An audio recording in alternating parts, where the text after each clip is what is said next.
Hello, I'm Luke Nella and welcome to Best Replays of the Week.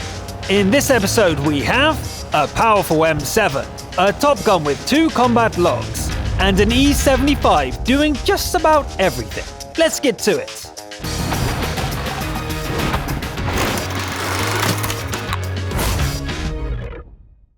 We'll open with a scout game from the EU region. Chapatatai heads out in a Panzerkampfwagen 4 Schmaltum, ending up on Malinavka. What do you do when the matchmaking goes like this? I guess it's time to see if this tank can scout. Down to the swamp we go. Is this bush big enough to hide behind? Looks like it is. That's a lot of tanks lit up at least. Once upon a time, every Panzer IV could mount the Schmaltum turret. It remains as strong as ever, but the rest of the tank is very soft in comparison. Ouch! Chapatatai needs to find cover, and fast! It's hard to spot anything from here, but at least the rocket's keeping our scouts alive. Chapatatai peeks out, revealing an STA-1, and watches as allies blows it to smithereens. The Super Pershing doesn't die quite as neatly, but the end result is the same. The game is almost over, but maybe there's still a chance to do some damage.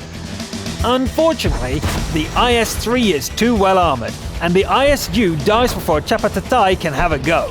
It's over.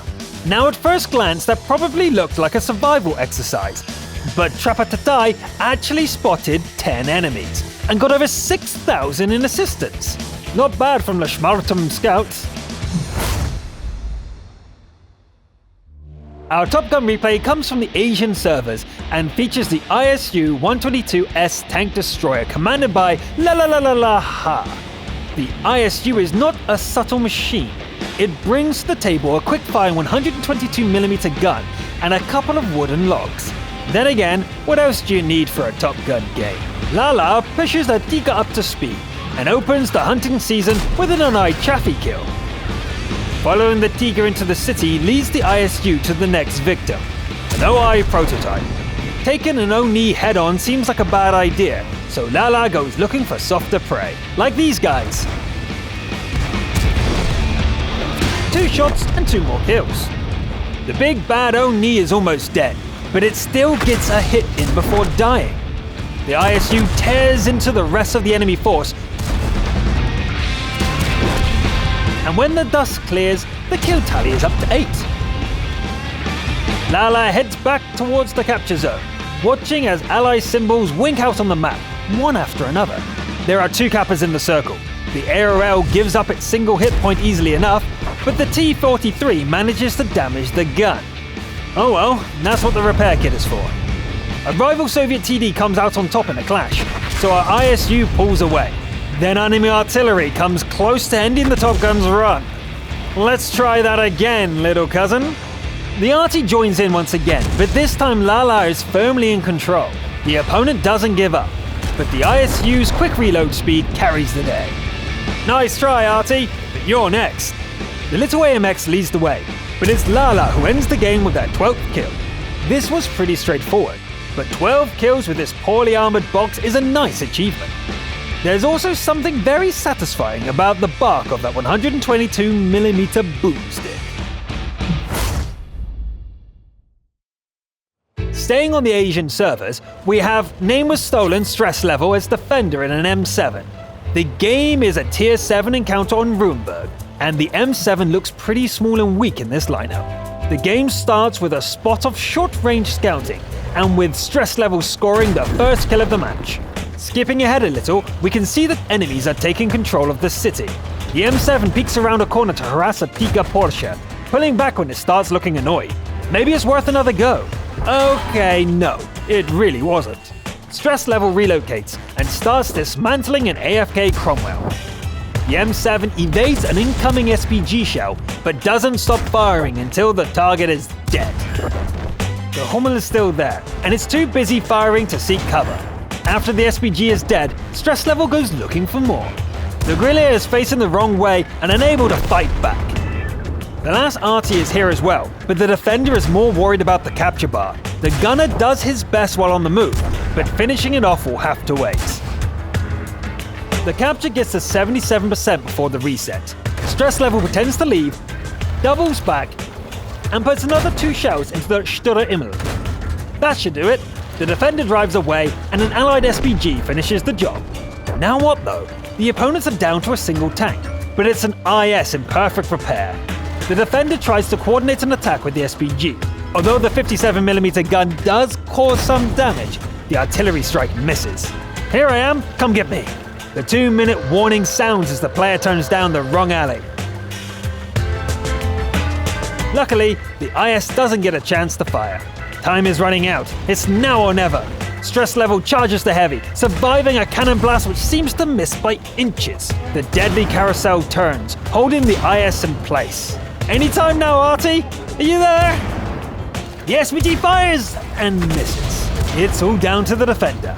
APCR shells keep punching through, and the damage mounts up. In the end, the heavy bursts into flames, and the game is over. The M7 has some good attributes, but it's not a powerful tank. I sure didn't expect to see one pulling off a defender carry in a Tier 7 game. Well played, stress level. Moving on, we have a crucial contribution featuring an E75 heavy tank. Despite the name, Swiss 1809 plays on the American servers and probably isn't 207 years old either. The battleground is Malinov, and the enemy scouts dash across the field right at the start. Swiss puts a shell into the remaining Black Dog and gets to work dismantling an American autoloader. The E75 is in its element here, shrugging off incoming fire like a wall of steel. At long last, the enemy blows up, and Swiss is free to push forward. An SU-152 gets spotted, and Swiss picks it off without slowing down. Dropping down to the water's edge gives some cover, and allows for a stealthy approach to the next victim. The T-34 holds on for a while, but a strange tactical choice makes it an easy kill in the end. There's another SU tank destroyer guarding the base as well, but not for long.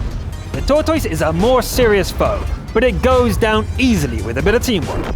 The opponents are a few points in the lead, and Swiss needs to keep up the pressure. The E75 bounces some more enemy fire before claiming the next couple of kills. The early T-54 is at full health, and could be a difficult opponent if it gets too close. Swiss has 2 other opponents to worry about as well, so this will not be easy. The damage is starting to mount up, and Swiss needs perfect hull angling. At least the rocks are blocking the fire from the unseen attacker. An ally finishes off the T-29, and the T-54 seems unwilling to try its luck. The unseen attacker is revealed as a pattern, and Swiss ends the threat with a single shot. T-54, your time has come. 2 shots, and the enemies are down to a single heavy tank. The E-75 settles into the circle and waits for the allied scout to light up the rival Kappa. Might as well try a few unarmed shots while waiting on the scout. Amazingly, the second one connects, resetting the capture from 79%. The Oni is out of render range, but it doesn't really matter. The capture bar reaches 100 and the game is over. Just look at those awards. Steel Wall, Defender, Invader, with a Radley Walters on top. We expect a lot from an E75 on top tier, and this game certainly delivered. Excellent work, Swiss. The last replay of the episode comes from the EU region, where a platoon of 3 lead the fight on Fisherman's Bay. Tesla and Ursa arrive on the battlefield with artillery pieces, while Mercy drives an AMX 1390 as a fighting scout. Mercy parks the 90 in a bush, and the SVGs get ready to lay down some fire. Ursa spots a cockroach and steps on it, opening the kill tally. Tesla zeroes in on the enemies near Mercy and drops the hammer on an AMX CDC. That's 2. Ursa dies to counter battery fire, and we can't even show it since we don't have the 3rd replay. Tesla's Bachatillon 15558 will have to work twice as hard now. Mercy goes forth to do battle, and claims the scalp of a rival 1390.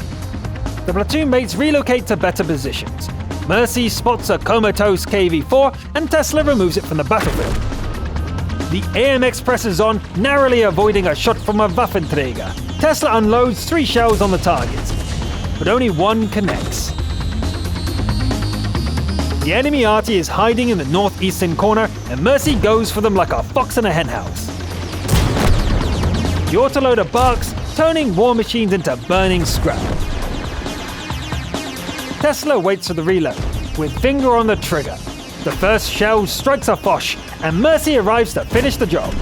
The second shot finishes off the massive Jagdpanzer, and this side of the map is now clear of enemies. An IS-7 is spotted, and it takes out the last remaining ally. Tesla unloads the rest of the magazine on it, but misses the finishing shot. One SPG and a 1390 against 4 tier 10s? This will be quite a challenge. The E4 comes into view and is almost at full health. The platoon waits on their reloads as they prepare the ambush. The AMX peeks out and tracks the powerful enemy. While its attention is on the scout, Tesla charges in with an automatic shotgun. The first shell misses, but the next two strike home with devastating effect. An E5 comes to avenge its teammate, but Tesla steps on the accelerator and is gone in a flash. Mercy pounces on the E5, taking a serious hit, but the game is now 2 versus 2. Unfortunately, Mercy is boxed in by the IS-4 and an IS-7 somewhere in the rear. Tesla predicts the second heavy's approach, aims for the spot, and blows it up as soon as it climbs into view. The IS-4 is almost dead, so Tesla drops the hammer and puts it out of its misery. Good game. Wow, really nice work, guys. We'll be rewarding Tesla and Mercy since they both uploaded replays for this amazing game. Ursa played a part as well, and therefore gets an honourable mention. That's all for this episode. I actually have a soft spot for the M7, as I felt it was the first British tank in the game with a 6-pounder. You can see with my North American account. I'm Luke Neller, thanks for watching, and I'll see you next time.